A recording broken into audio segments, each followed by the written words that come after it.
Assalamualaikum warahmatullahi wabarakatuh.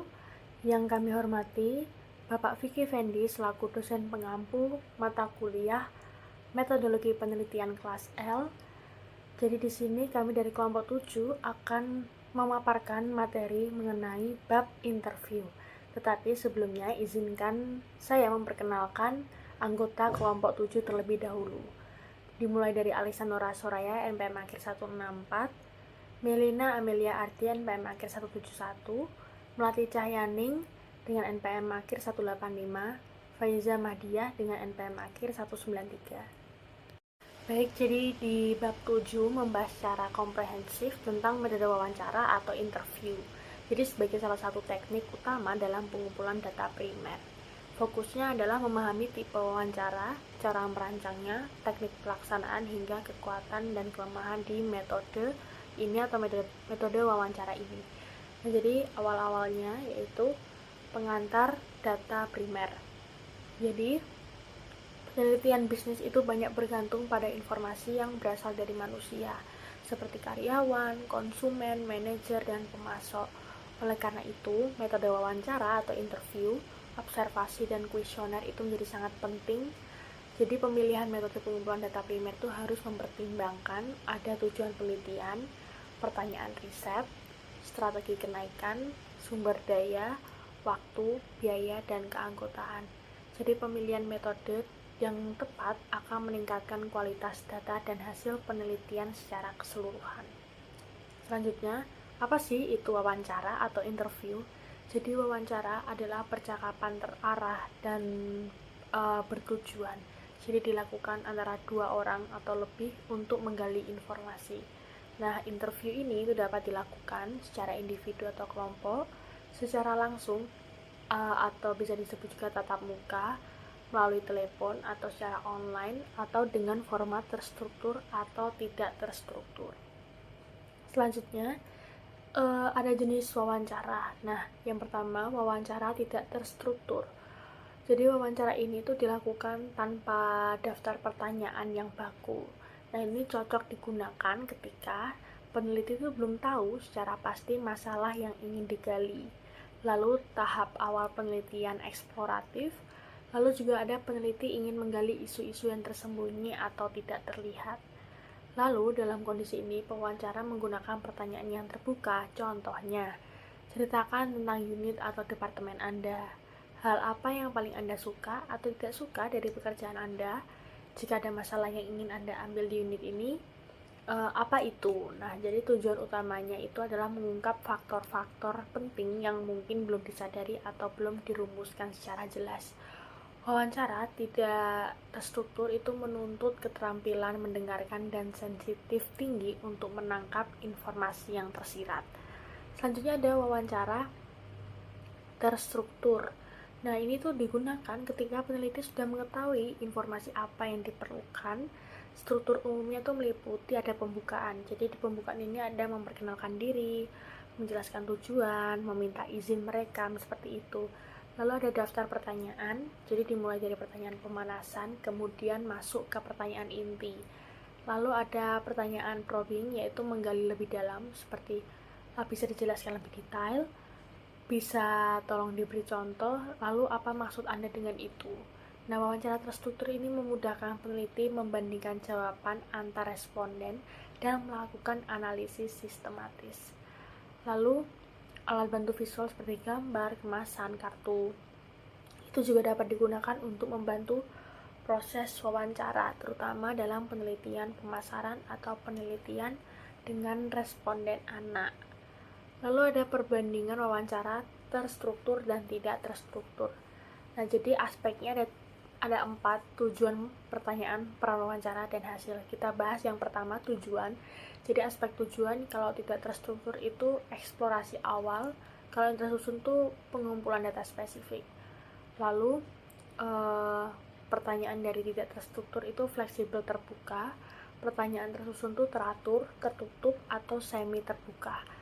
Lalu peran wawancara yang tidak terstruktur itu sangat aktif, responsif. Kalau yang peran pewawancara tersusun itu mengikuti protokol. Lalu hasil dari tidak terstruktur itu kaya akan data, mendalam, kalau hasil dari yang tersusun itu konsisten dan mudah dianalisis. Jadi biasanya penelitian itu dimulai dengan wawancara tidak terstruktur, kemudian dilanjutkan dengan wawancara terstruktur ketika variabel-variabel utama itu sudah teridentifikasi. Lalu ada melatih pewawancara. Jadi ketika jumlah wawancara banyak, diperlukan tim pewawancara. Mereka tuh harus digali mengenai cara membuka wawancara, teknik bertanya, motivasi responden, apa yang harus dicatat, lalu yang paling penting juga cara menutup wawancara dengan baik. Lalu latihan penting itu untuk menjaga konsistensi dan kualitas data, terutama pada riset bisnis skala besar. Lalu ada keuntungan dan kekurangannya. Nah, keuntungannya itu informasi yang diperoleh itu sangat kaya, mendalam, dan alami. Lalu pewawancara bisa menggali lebih dalam melalui probing, responden lebih bebas mengekspresikan pandangannya. Lalu untuk kekurangannya, waktunya itu lama dan biayanya cukup tinggi, membutuhkan pewawancara untuk mendengarkan, potensi bias pewawancara, lalu analisis data itu sering lebih kompleks. Lalu penggunaan wawancara dalam riset bisnis. Jadi wawancara itu sering digunakan untuk mengidentifikasi masalah organisasi, menilai persepsi dan kepuasan karyawan, menggali opini manajerial terkait strategi bisnis, penelitian pemasaran, preferensi konsumen, pengemasan iklan. Nah, metode itu sangat fleksibel dan dapat menjadi landasan terbentuknya teori atau pemahaman baru mengenai fenomena bisnis. Baik, selanjutnya saya akan membahas mengenai training interviews. Nah, ketika sebuah proyek penelitian itu membutuhkan banyak wawancara, tidak memungkinkan bagi satu orang itu untuk melaksanakan semuanya. Nah, karena itu dibutuhkanlah tim pewawancara yang terlatih, di mana para pewawancara ini itu harus menerima pengarahan dan instruksi menyeluruh agar mereka itu sepenuhnya memahami tujuan penelitian, sifat wawancara, serta jenis informasi yang diperlukan. Nah, pelatihan yang efektif itu mencakup cara membuka wawancara, menyusun urutan pertanyaan, mendorong partisipasi responden, mengamati isyarat penting dari jawaban, dan menutup wawancara dengan tepat. Wawancara itu juga dilatih untuk mencatat jawaban secara akurat serta melakukan coding response agar konsistensi data itu tetap terjaga, di mana perencanaan yang baik, pedoman yang jelas, dan supervisi terhadap wawancara itu berkontribusi besar terhadap kualitas dari proses wawancara itu sendiri. Nah, wawancara langsung itu dapat menghasilkan data yang kaya dan spontan, tetapi membutuhkan banyak waktu, biaya, dan pelatihan. Nah, lalu selanjutnya ini ada beberapa tips untuk diikuti ketika mewawancarai narasumber. Nah, sebab ini itu membahas pentingnya meminimalkan bias selama proses wawancara, di mana bias itu dapat berasal dari pewawancara, responden, maupun juga dari situasi wawancara itu sendiri.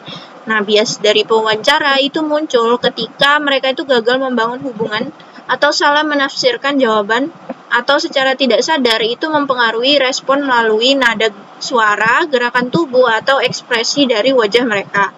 Nah, untuk menghindari bias ini, pewawancara itu harus mendengarkan dengan penuh perhatian, menunjukkan ketertarikan yang tulus juga, dan memastikan pertanyaan itu diajukan secara hati-hati serta konsisten.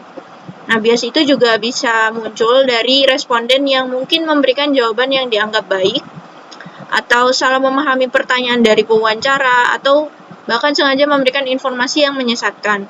Nah, faktor situasional seperti kurang privasi, ketidaknyamanan lokasi wawancara, atau responden yang terburu-buru itu juga meningkatkan bias. Nah, di bagian ini itu menekankan bahwa pewawancara itu harus mengenali potensi sumber-sumber bias dan mengambil tindakan untuk mengurangi mengurangi bias tadi itu demi meningkatkan kevalidan dari data. Di mana di sini dijelaskan ada beberapa strategi untuk meminimalkan bias, di mana teknik-teknik ini itu membantu pewawancara untuk memperoleh jawaban yang akurat dan bebas bias. Yang pertama itu ada establishing credibility and report, di mana pewawancara itu harus menunjukkan profesionalisme, kepercayaan diri, dan kepedulian yang tulus terhadap penelitian. Nah, kredibilitas itu bisa membantu menciptakan rasa percaya dan mendorong komunikasi yang jujur. Lalu, raport itu bisa dibangun dengan bersikap ramah, tulus, dan tidak menghakimi. Responden itu harus merasa yakin dulu bahwa identitas mereka ini dirahasiakan dan bahwa wawancara itu bertujuan untuk memahami situasi yang sebenarnya. Lalu kemudian yang kedua itu dengan motivating interviewers to respond honestly, di mana pewawancara itu harus menjelaskan tujuan penelitian, terus juga bagaimana responden itu dipilih dan meyakinkan mereka bahwa penelitian ini sepenuhnya itu bertujuan untuk memperbaiki kondisi organisasi dan bukan menghukum individu. Saat responden merasa aman dan dihargai, mereka juga pasti akan memberikan jawaban yang lebih akurat dan rinci. Lalu yang ketiga ada managing anxiety and suspicion, di mana karyawan level rendah itu mungkin merasa terancam atau bahkan dicurigai terhadap aktivitas penelitian. Nah, pewawancara itu harus menjelaskan bahwa tim penelitian itu bersifat netral dan tidak berpihak pada pihak manapun. Lalu informasi yang harus dilaporkan secara agregat juga membantu mengurangi rasa takut dan mendorong keterbukaan. Lalu yang keempat di sini itu adalah maintaining neutrality during questioning, di mana pewawancara itu harus menghindari isyarat verbal maupun nonverbal yang dapat mempengaruhi dari jawaban responden ini, yaitu mengulangi atau memperjelas pertanyaan tanpa menambahkan penilaian adalah kunci untuk menjaga objektivitas pertanyaan tersebut. Nah, lalu selanjutnya itu ada the questioning technique, di mana ini membahas mengenai teknik bertanya yang efektif dalam wawancara. Teknik-teknik ini itu nantinya akan membantu pewawancara untuk memperoleh informasi yang lebih jelas, relevan, dan minim bias. Yang pertama itu ada funneling teknik, di mana teknik ini dimulai dari pertanyaan umum dan terbuka untuk mendapatkan gambaran besar dari responden.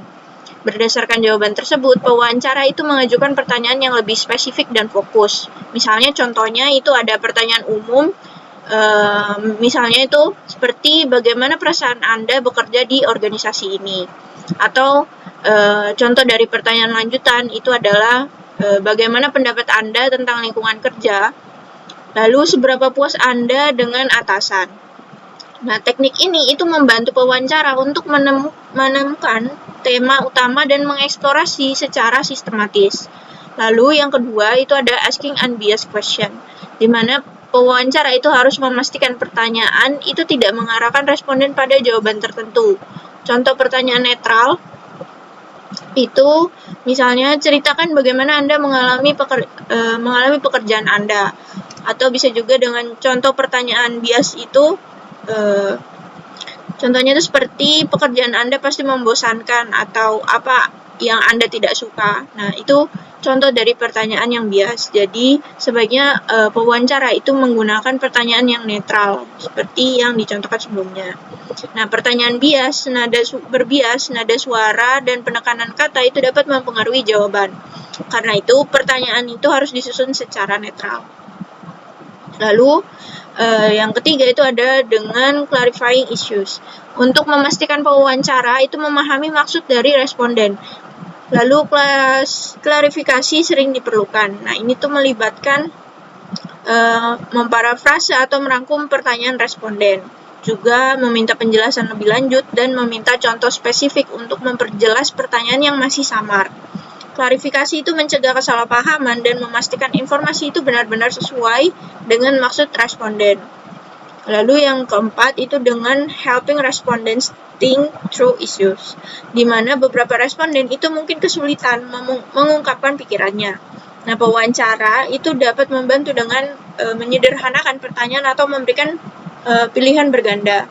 Contohnya itu dengan misalnya pertanyaan, Anda lebih suka melayani pelanggan atau mengerjakan administrasi.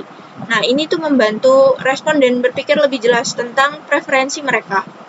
Lalu yang kelima itu dengan taking notes, di mana pencatatan yang akurat itu sangat penting untuk menghindari kesalahan berbasis ingatan.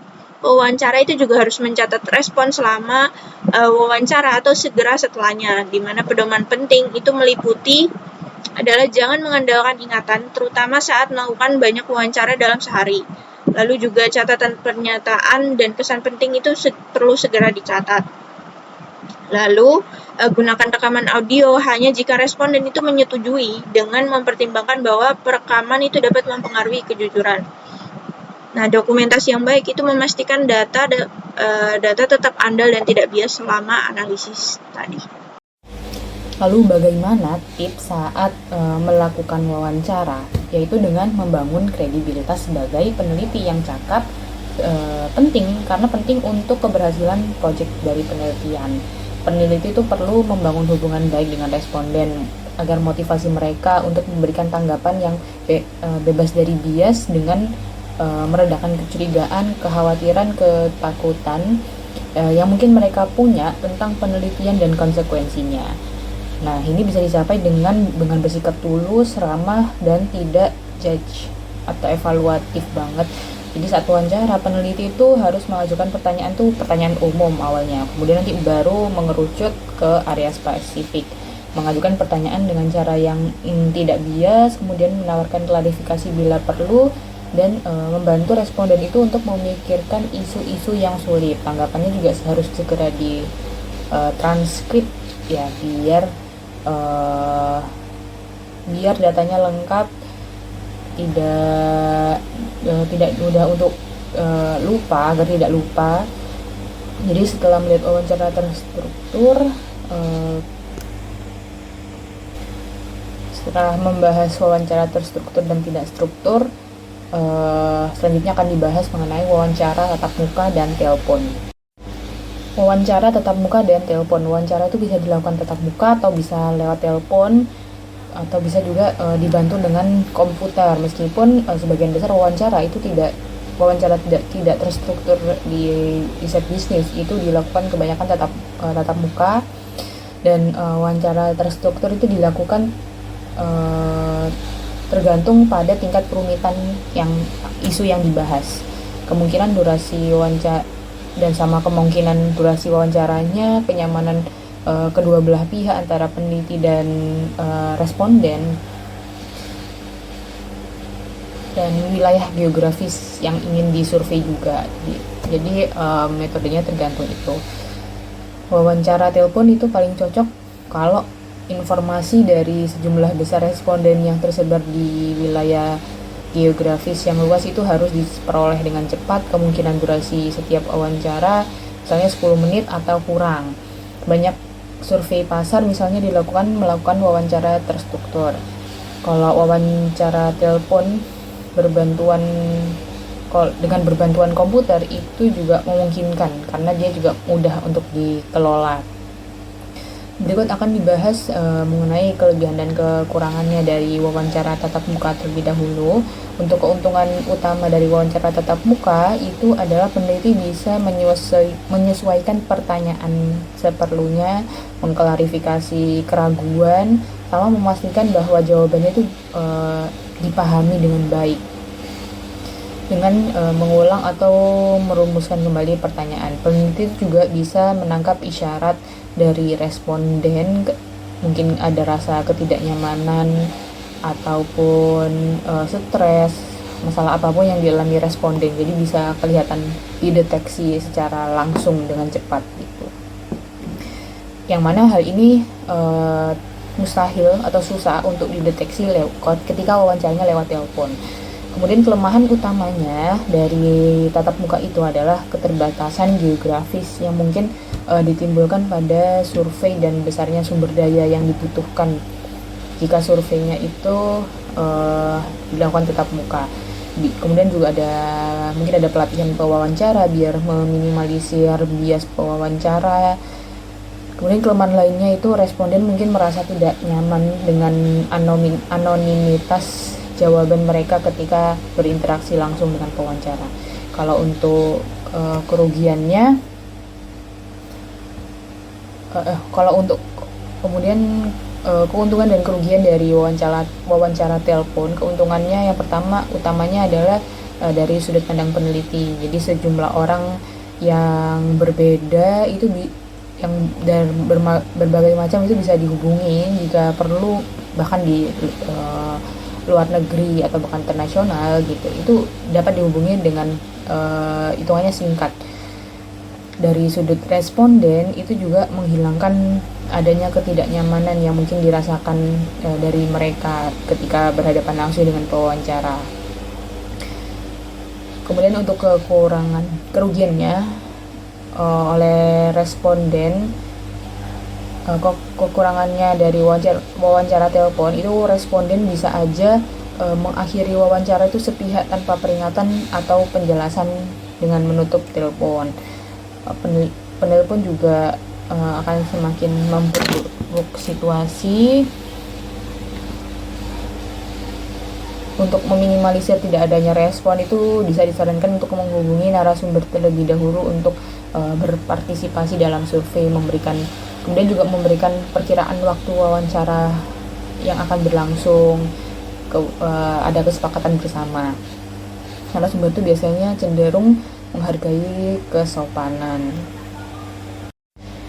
Berikutnya akan dibahas mengenai bias. Bias itu bisa muncul dari responden yang sibuk, stres, atau dalam suasana hati yang buruk. Kemudian topik yang diwawancara itu sensitif, terkait PHK, masalah pribadi, kepribadian, dan lain-lain. Kemudian bisa juga karena masalah pengambilan sampel yang salah sambung, nomor tidak terdaftar. Selanjutnya ada kondisi fisik atau situasional yang mempengaruhi keterbukaan. Lalu bagaimana cara mengurangi bias? Bisa yang pertama itu menjadwalkan wawancara itu dengan tepat, kayak waktunya, tempat, dan lain-lain. Kemudian pertahankan gaya bertanya yang konsisten. Dan yang terakhir itu menghindari untuk mempengaruhi respon melalui reaksi. Lalu ada tipe dari CAI atau Computer Assisted Interviewing. Yang pertama ada CATI, Computer Assisted Telephone Interviewing. Perangkat lunak mengajukan pertanyaan, sistem memanggil nomor, kemudian responnya disimpan itu secara otomatis. Lalu yang kedua ada CAPI, Computer Assisted Personal Interviewing. Jadi responden itu menggunakan komputer secara langsung dan mengurangi adanya kesalahan dari pencatatan. Nah, di slide ini kita akan membahas tentang beberapa bentuk wawancara dalam penelitian, yaitu group interviews, focus groups, expert panels, dan juga kelebihan serta kekurangan dari metode wawancara, baik secara tatap muka maupun melalui telepon. Nah, dimulai dari group interviews. Group interview adalah wawancara yang dilakukan dengan sekelompok orang sekaligus, bukan secara individu. Nah, tujuannya adalah untuk memunculkan diskusi sehingga peneliti bisa mendapatkan pandangan yang lebih kaya dari berbagai peserta.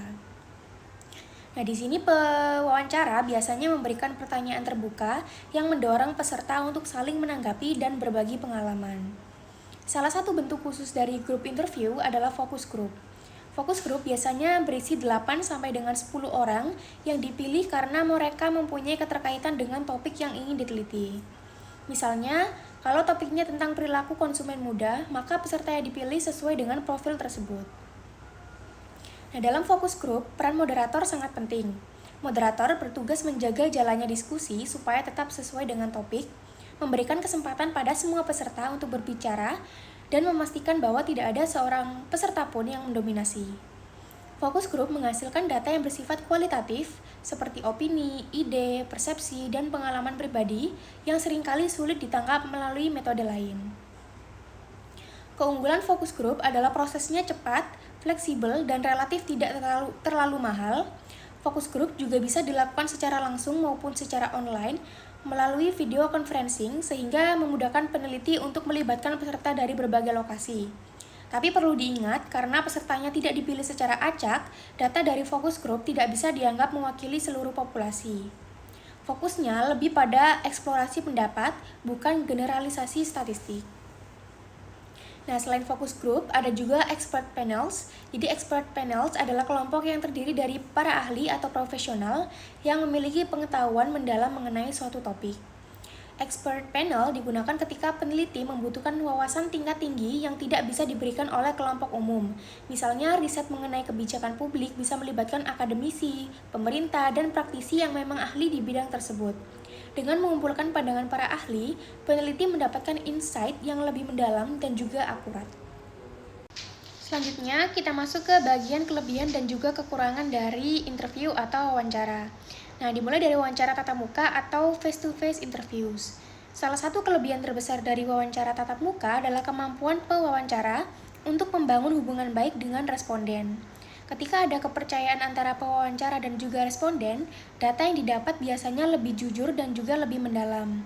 Selain itu, jika responden tidak mengerti pertanyaan tertentu, pewawancara bisa langsung memberikan penjelasan.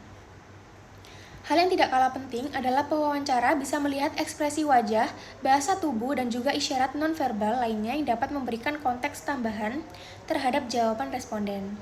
Secara keseluruhan, data yang diperoleh dari wawancara tatap muka cenderung lebih kaya dan juga detail.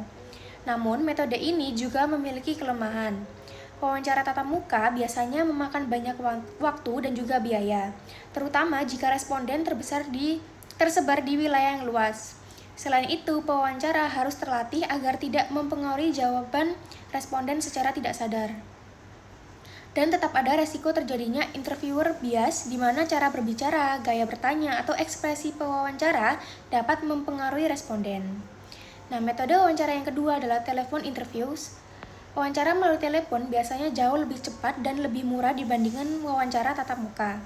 Metode ini juga bisa menjangkau wilayah yang luas dengan mudah, dan responden seringkali merasa lebih nyaman karena identitas mereka tidak terlalu terekspos. Singkatnya, wawancara telepon memberikan anonimitas yang lebih tinggi dibandingkan wawancara secara langsung. Tetapi tentu saja ada kekurangannya. Pewawancara tidak bisa melihat ekspresi atau bahasa tubuh responden, sehingga informasi non-verbal tidak dapat ditangkap. Durasi wawancara telepon juga biasanya lebih pendek karena perhatian responden gampang teralihkan. Selain itu, ada resiko nomor telepon sudah tidak aktif, atau responden bisa saja memutus telepon kapan saja. Nah, dari semua bentuk wawancara ini, tidak ada yang benar-benar sempurna. Setiap metode mempunyai kelebihan dan juga kekurangannya masing-masing. Oleh karena itu, peneliti harus memilih metode yang paling sesuai dengan tujuan penelitian, kemudian karakter responden, dan juga jenis data yang ingin dikumpulkan oleh peneliti. Sekian pemaparan materi dari kami, kelompok 7 terkait dengan bab 7. Mohon maaf jika ada salah dalam penyampaian dan juga sikap. Terima kasih atas perhatiannya. Wassalamualaikum warahmatullahi wabarakatuh.